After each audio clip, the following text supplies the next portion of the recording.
Hello students, welcome to the Career Lender Academy.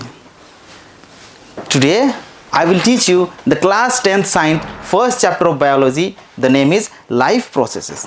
Okay my dear friend, life process. Before proceeding into life process, I need to tell you we as a living being perform a lot of processes that make us living. So my dear children, tell me what are the processes that we perform for which we are considered as living. So those processes are the properties of a living thing. Properties of living organism.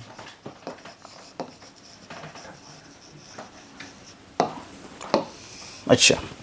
So tell me, why should we call ourselves as living, and why don't you call this wall as a non-living? So what are the differences? There are certain properties that makes an organism living, or a thing living or non-living. Those properties are needed to be discussed. Those properties, उन properties के बारे में हमें बात करना बेहद जरूरी है. तो हम उन कुछ गिने चुने प्रॉपर्टीज के बारे में बताएंगे. तो पहला प्रॉपर्टी है nutrition. The first property of a living thing is nutrition. What is nutrition my dear children? What do you mean by nutrition? Nutrition is intake of food. खाना खाना. अगर कोई ऑर्गेनिज्म खाना खा रहा है, that's mean it is doing its nutrition and it is getting its energy. So nutrition is the process of intake of food and utilizing it for growth and development of an organism, right? After that nutrition, we have respiration. After nutrition, we do have respiration. What is respiration? We usually, when I was also a student, I used to confuse between respiration and breathing. But here I am, मैं यहाँ हूँ आपके सामने, मैं आपका वो confusion दूर कर दूंगा. ठीक है? So what is the difference between respiration and breathing? Breathing is just taking in and out of air, whereas respiration has broader meaning. It is the process of breakdown of energy. How energy is produced. That's the process of respiration. The third one should be transportation.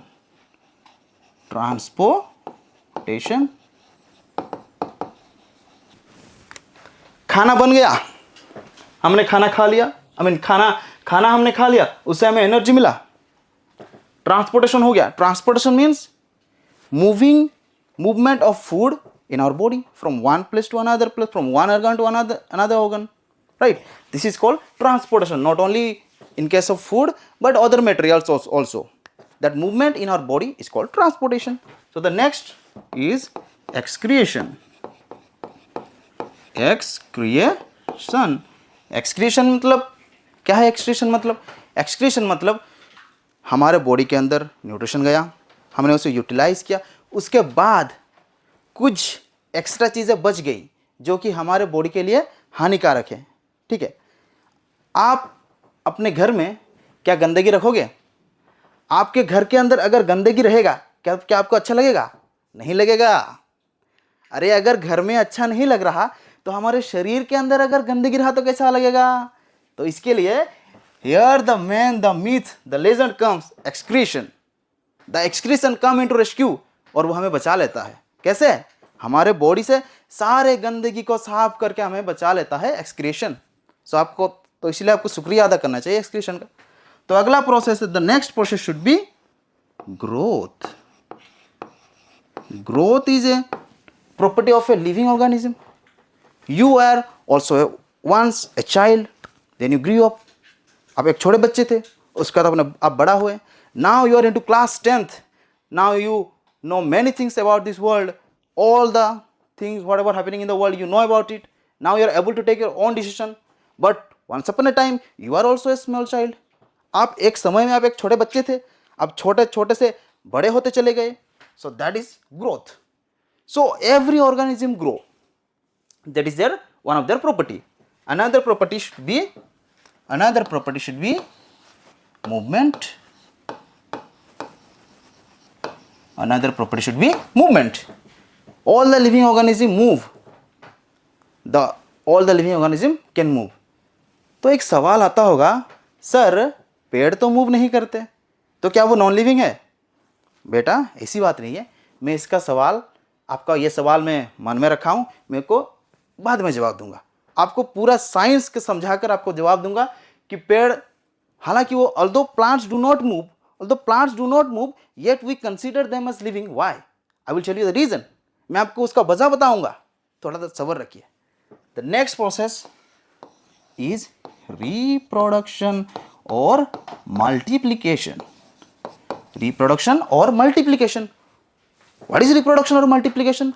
To increase the number of organism. अच्छा, number बढ़ाना क्यों जरूरी है?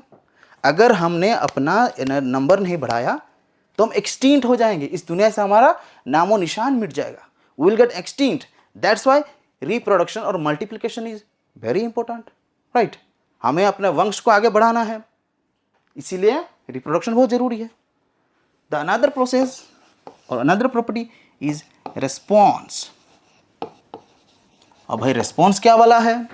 Response है, अगर मैं आपको बोलूँ साइलेंट तो आप चुप हो जाओगे, होगे कि नहीं होगे? अरे आप चुप होगे या फिर नहीं होगे वो आपके ऊपर डिपेंड है, लेकिन आप रेस्पॉन्ड तो कुछ करोगे ना। मैं बोलूँगा हेलो, आप भी हेलो बोलोगे। लेकिन अगर मैं इस रिमोट को बोलूँगा हेलो, क्या वो ये मुझे रिस्पॉन्ड करेगा? नहीं करेगा। क्यों नहीं करेगा? Because it's a non living thing. तो रेस्पॉन्स भी एक इंपॉर्टेंट फैक्टर है, रेस्पॉन्स भी एक इंपॉर्टेंट प्रॉपर्टी है एक लिविंग थिंग का। तो आपने याद रख लिया ये कुछ प्रॉपर्टी हमने बताया लिविंग थिंग का। तो फिर अच्छा सर, हमें तो पता चल गया कि लिविंग थिंग का प्रॉपर्टी क्या है, तो फिर ये लाइफ प्रोसेस आकर है क्या?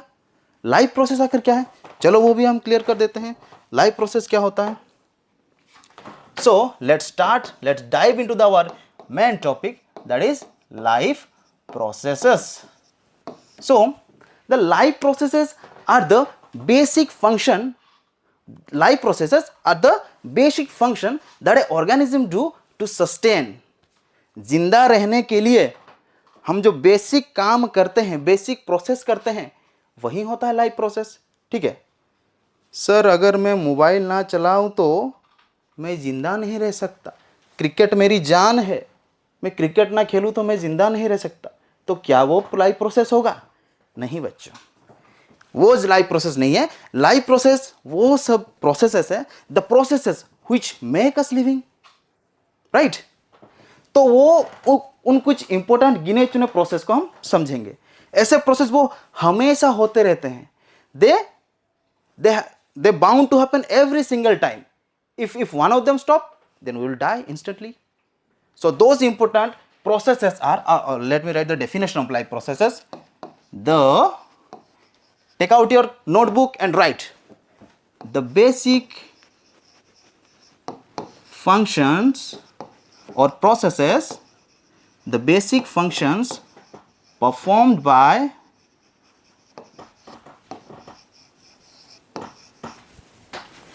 a living organism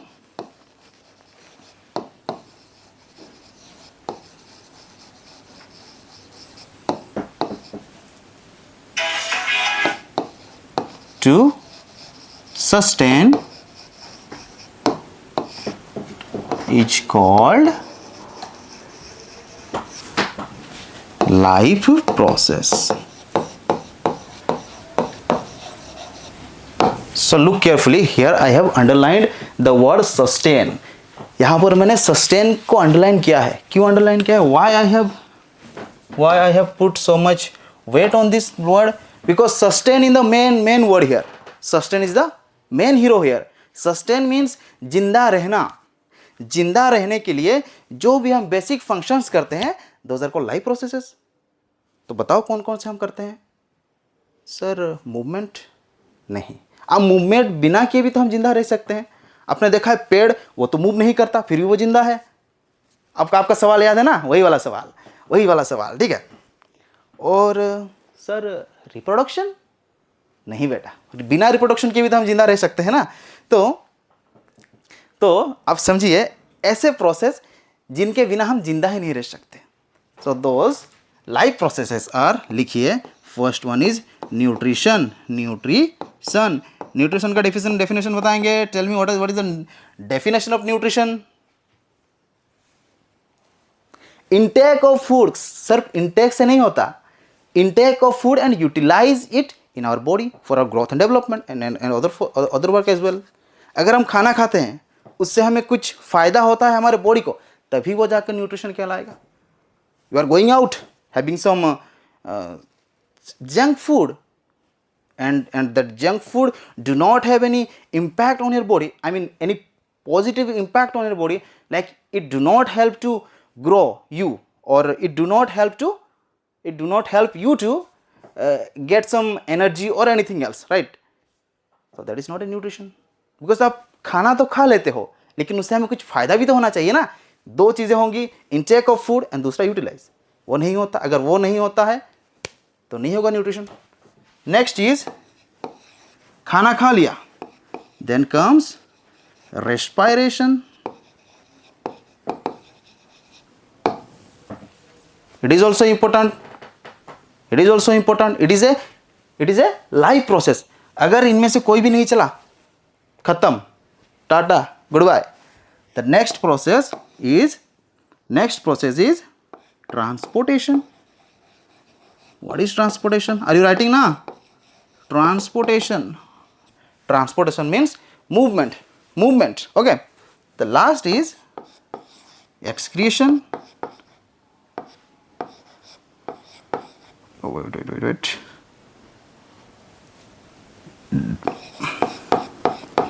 Excretion. So these are the important life processes. ये तो होना ही होना है. अगर ये नहीं होंगे तो हम नहीं होंगे. वो नहीं तो मैं नहीं, मतलब ये सब नहीं तो मैं नहीं, समझे? वो नहीं तो मैं नहीं, मतलब अगर ये सब नहीं तो हम सब नहीं.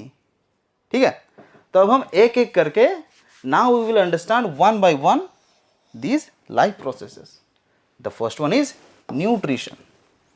Okay, let's go on.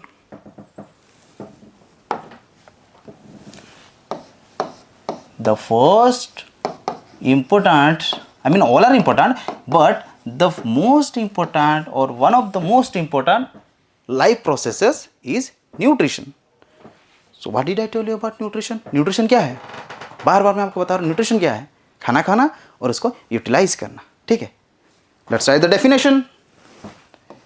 The process of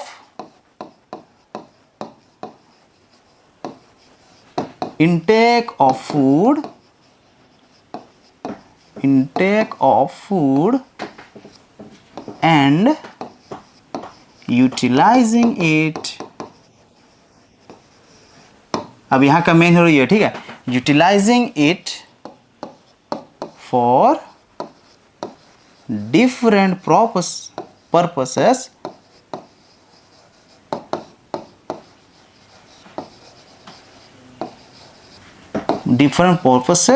like a growth, development, energy, etc. Growth, development, energy,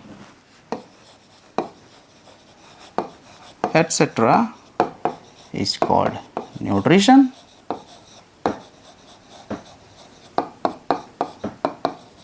So here I have marked the word utilizing, means it has to use it, utilize it. My dear students, you have to understand the concept. It is not necessary, ये ज़रूरी नहीं है कि सिर्फ यही definition हो, आप खुद से भी बना सकते हैं. इसके लिए आपको कॉन्सेप्ट समझना बहुत ज़रूरी है. You can make your own definition, right? So the concept here is the process in which we take the food and utilize it for our different other purposes of our body, other functioning of our body, like getting energy or our growth. If you utilize that food, then that will be called nutrition. So what are the types of nutrition? Now we'll move on to types of nutrition. Types of nutrition. The first type is autotrophic nutrition.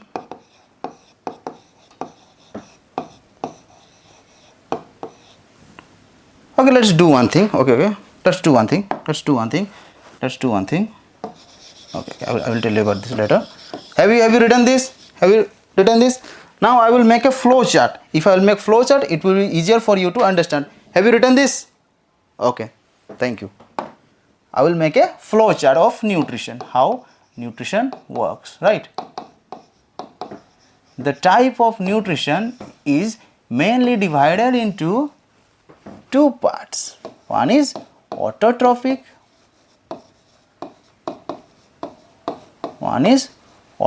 mode of nutrition.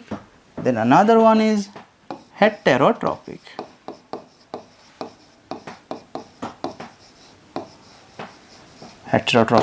Mode of nutrition. Okay. Then heterotrophic mode of nutrition is further divided into three parts. One is holozoic nutrition. The next one is saprophytic nutrition. The last one is parasitic nutrition.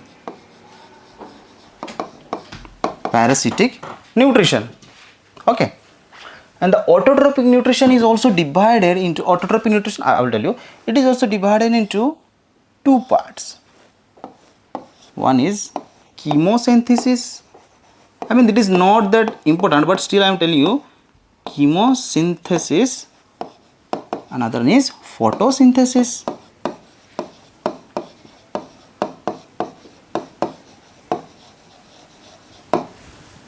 It is not that important. Don't get stressed when you hear this new word like what is chemosynthesis. You don't have to get too much stressed about it. But I am just telling you for an example, right? You will study about this in the further higher classes. I will not tell much about this. But you have to mainly focus on photosynthesis. Also, holozoic have also more divisions. These are the basic things. You know, holozoic first is herbivores. Then carnivores, right? Then after carnivores, omnivores. Okay my dear, omnivores. herbivores मतलब आपको पता होगा जो घास खाता है, ठीक है, जो घास खाता है. कार्निवोर मतलब जो मांस खाता है, ठीक है, जो मांस खाता है. और ओमनिवोर मतलब जो दोनों को खाता है. याद आया? 3-4th क्लास से हम ये पढ़ते आ रहे हैं. So this is the entire nutrition chapter in a flow chart. You have to remember this. So let's first move on to the autotrophic mode of nutrition, right? So the first type of nutrition is autotrophic mode of nutrition. Autotrophic mode of nutrition. Autotrophic. ठीक है. तो autotrophic क्या है? Auto मतलब क्या आपको पता है? ऑटोमेटिक. वो कार ऑटोमेटिक चल रहा है. ऑटोमेटिक मतलब अपने आप खुद से. तो अगर न्यूट्रिशन में भी अगर खुद से होने लगे तो हम उसे बोलेंगे ऑटोट्रोपिक मोड ऑफ न्यूट्रिशन. खुद से कैसे न्यूट्रिशन होगा? अगर वो अपना खाना खुद बनाता होगा. सर मैं भी तो अपना खाना खुद बनाता हूं, तो क्या मैं ऑटोट्रोपिक न्यूट्रिशन हूं? नहीं बच्चों, ये गलत है. आप अपना खाना खुद बनाते हैं, लेकिन आप अपना खाना किसी प्लांट या फिर किसी दूसरे के ऊपर डिपेंडेंट है ना. अपना खाना खुद बनाना मतलब उसका सोर्स भी आपका खुद का ही होना चाहिए. ठीक है, अपना सोर्स भी खुद का होना चाहिए. लेकिन जो आप बता रहे हैं कि खाना मैं खुद बनाता हूं, वो नहीं होगा. That won't count. ओके, तो ऑटोट्रोपिक मोड ऑफ न्यूट्रिशन मतलब क्या है? अपना खाना खुद बनाते हैं. तो लिखेंगे द मोड ऑफ न्यूट्रिशन.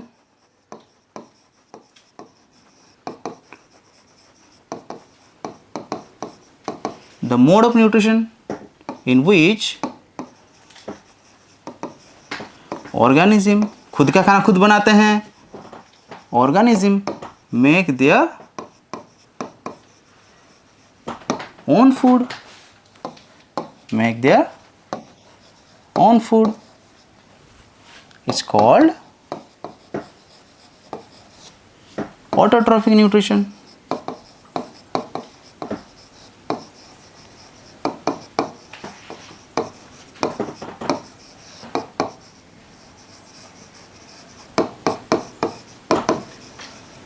बच्चों हैंडराइटिंग समझ में आ रही है ना?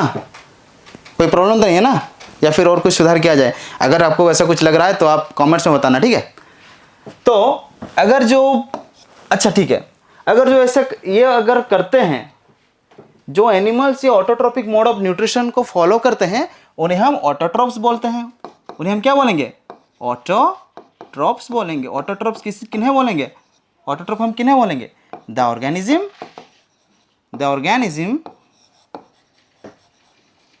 which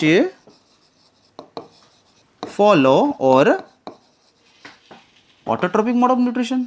अरे जो ऑटोट्रोपिक मोड ऑफ न्यूट्रिशन करते हैं उन्हें ही तो ऑटोट्रोप्स बोलेंगे ना, ठीक है? Autotrophic mode of nutrition.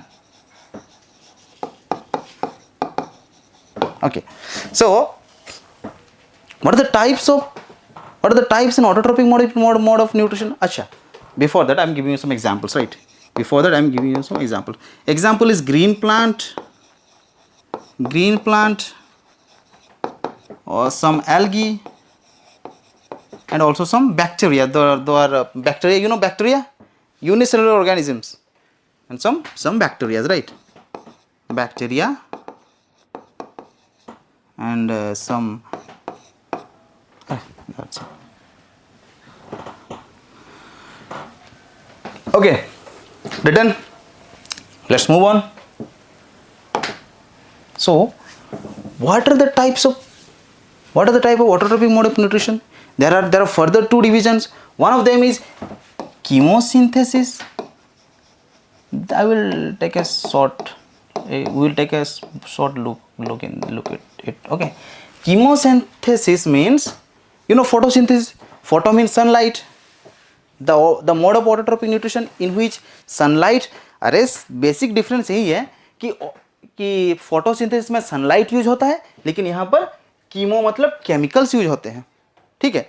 तो यहाँ पर क्या है? यहाँ पर सोर्स ऑफ एनर्जी है केमिकल्स, यहाँ पर सोर्स ऑफ एनर्जी है केमिकल्स, सर्टेन केमिकल्स, ठीक है? यहाँ पर सोर्स ऑफ एनर्जी है केमिकल्स। अच्छा, जो फोटोसिंथेसिस चाहे या कुछ भी प्रोसेस हो, हर एक प्रोसेस के लिए कोई ना कोई एनर्जी तो चाहिए ही चाहिए ना।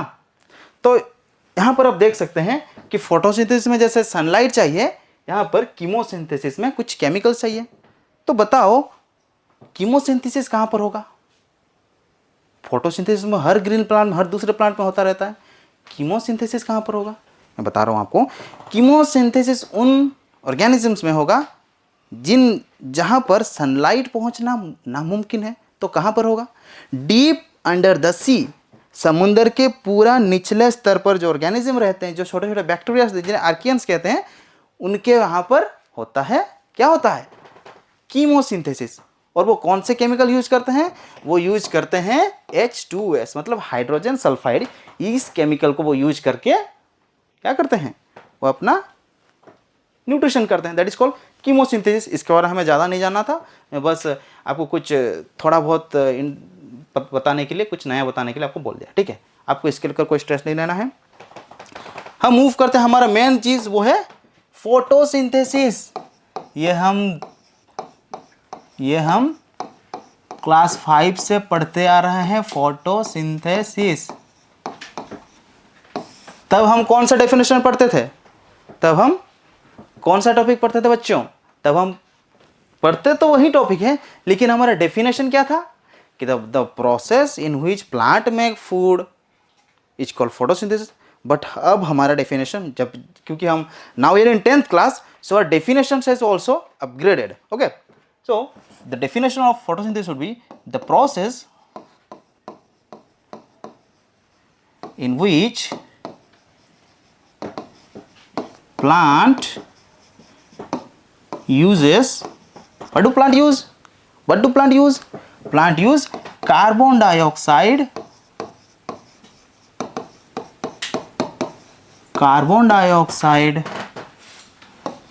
water, carbon dioxide and water. You can write carbon dioxide and water and make energy in the presence of sunlight, in the presence of sunlight. ठीक है, तो यहाँ पर क्या होता है, the plant uses carbon dioxide and water and it makes it energy. So the chemical process of photosynthesis is CO2 plus H2O in presence of sunlight and एक नया टर्म आ गया क्लोरोफिल, शायद आपने कभी सुना होगा. Chlorophyll are the green pigments of a green plant. What are their function? Their function is to capture the sunlight. जैसे solar panel जो काम करते हैं ना, solar panel, what they do, they capture the sunlight. Their function is similar to that of solar panel. In leaf they have chlorophyll, they are the green pigments. What they do? They capture the sunlight, right? So after this reaction it becomes C6H12O6 plus O2. So carbon dioxide plus water in presence of sunlight, it becomes energy or glucose, and it after that oxygen get evolved, right? So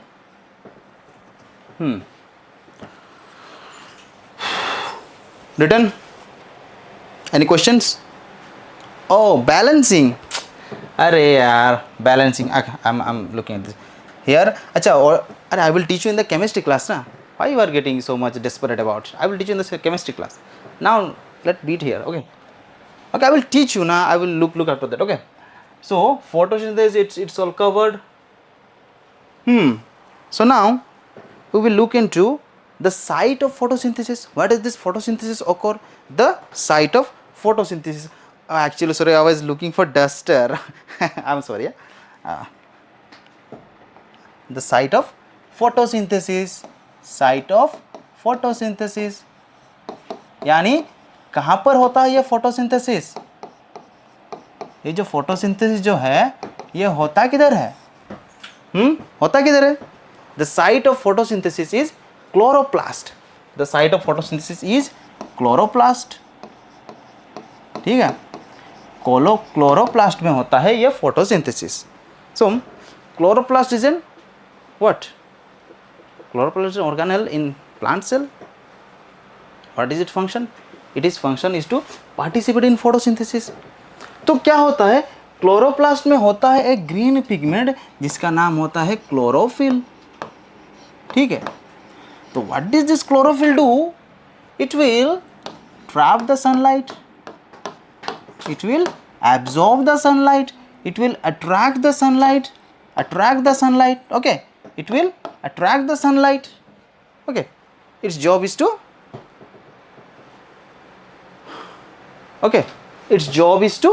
attract the sunlight, its job is to trap the sunlight. Okay, this is the site of photosynthesis, chloroplast.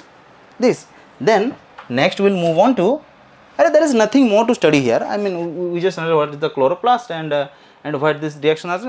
It happens the thylakoid of in the chloroplast. Okay, that I will it is not in that detail, that's why we are not moving forward, because it is a large chapter. If I keep on teaching with every small detail, then it will take 10 and very long classes, right? So the site of photosynthesis, then come requirements of photosynthesis. Sorry, I forgot one. After site of photosynthesis, there are also exchange of gases. Exchange of gases occur in plants, I mean through leaves. That the gateway of exchange of gas is called stomata. Stomata is called stomata. Okay, these are called guard cells. This is called stomatal opening.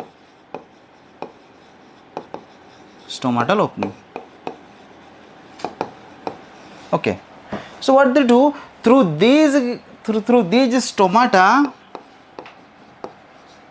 exchange of gases take place.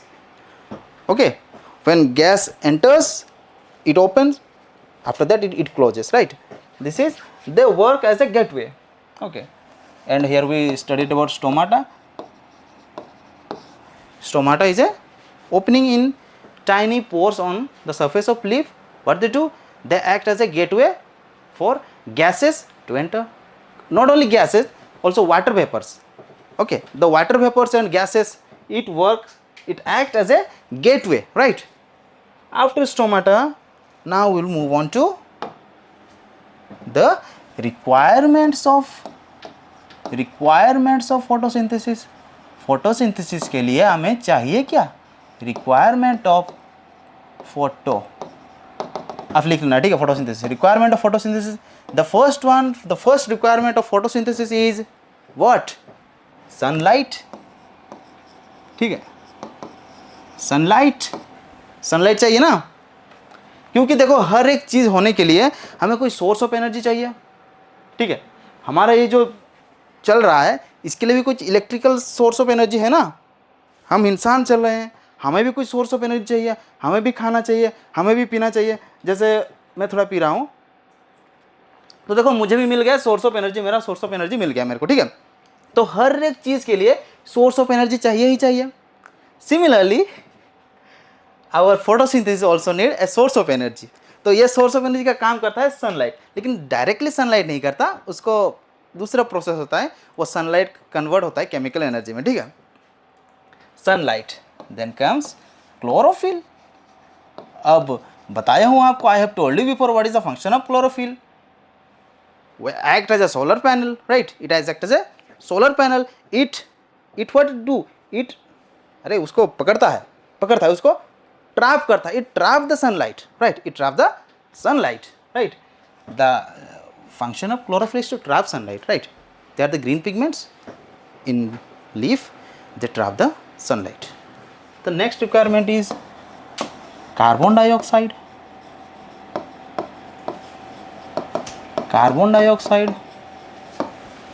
Then another requirement is water. Carbon dioxide, you know what we exhale. Carbon dioxide is present in the atmosphere. Plant take that carbon dioxide and they do their photosynthesis using many sunlight, chlorophyll and everything and all, it is sorted.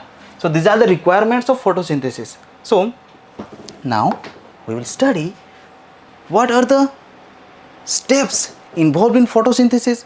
What are the steps involved in photosynthesis? Steps in photosynthesis.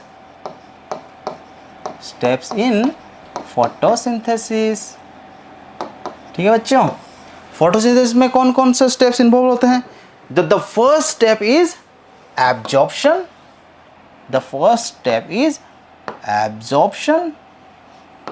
Okay, so what is absorption? मतलब absorb करना। करता कौन है? अभी मैं बार बार दोहराया हूं, करता कौन है? एब्जॉर्प्शन कौन करता है और क्या करता है? What is to be absorb? sunlight is to be absorbed. wait, absorption मतलब क्या absorb होगा? बताओ क्या absorb होगा? sunlight होगा, sunlight absorb होगा। कौन करेगा बताओ? sunlight को कौन absorb करेगा? क्लोरोफिल करेगा, ठीक है? तो first step of photosynthesis is absorption. So what happens in this step? The sunlight is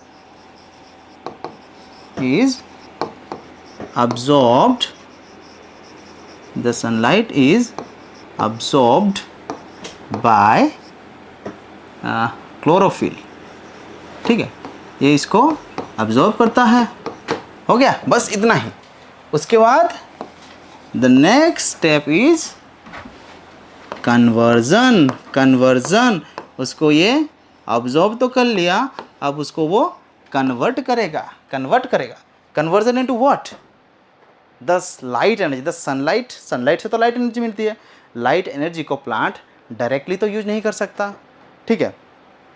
देखो जैसे कि हमारा जो धान उगता है ना, ये में हमारा धान जो उगता है, हम धान को तो डायरेक्टली कंज्यूम नहीं कर सकते, उसको हम घर में लाते हैं, उसको हम प्रोसेस करते हैं, उससे हम खाना बनाते हैं, उसको तो हम कंज्यूम करते हैं। सिमिलरली जो प्लांट्स होते हैं वो सनलाइट को डायरेक्टली यूज़ नहीं कर सकते, द लाइट एनर्जी को डायरेक्टली यूज़ नहीं कर सकते, उसका वो कन्वर्ट करते हैं। दे कन्वर्ट सनलाइट और लाइट एनर्जी, सनलाइट और I can say light energy, light energy is converted, किसमें कन्वर्ट होता है बच्चों? Converted into chemical energy. अगर ये केमिकल एनर्जी हुआ तो ये क्या कर देगा? अच्छा, मैं आपको यहाँ पे प्रोसेस लिख देता हूँ ताकि आपको बेटर समझ में आएगा, ठीक है?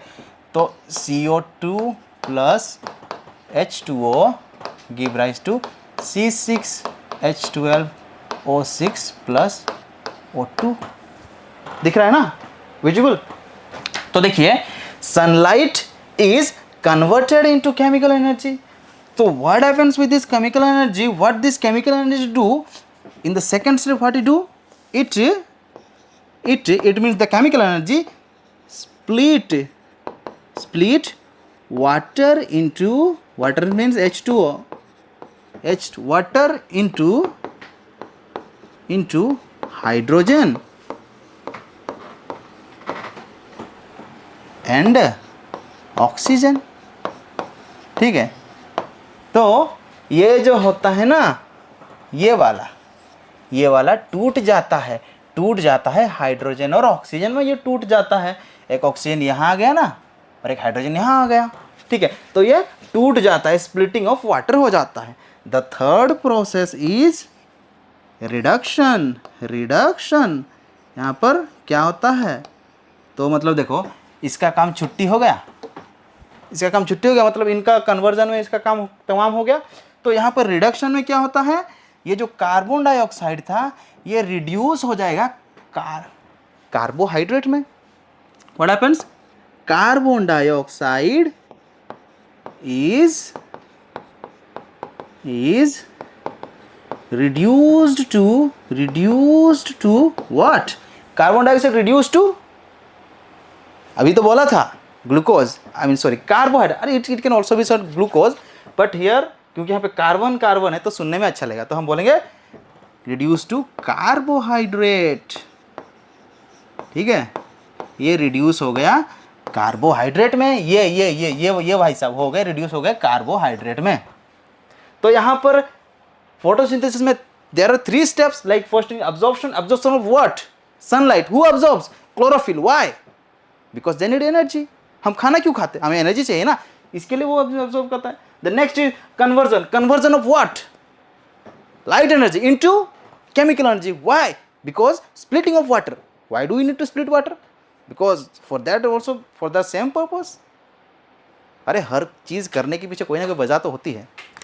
जैसे कि आप अभी, मैं बोल रहा हूँ बार बार आपको बोला नोट्स लिखो, आप नहीं लिख रहे हो, मुझे पता है, पर लिखना जरूर, ठीक है? पॉज करके लिखना है इसको, एग्जाम के लिए बहुत ज़रूरी है, ठीक है? हाँ, वाटर स्प्लिट हो गया। लास्ट इज रिडक्शन यानी टूट जाना, मतलब रिड्यूस हो जाना, ठीक है?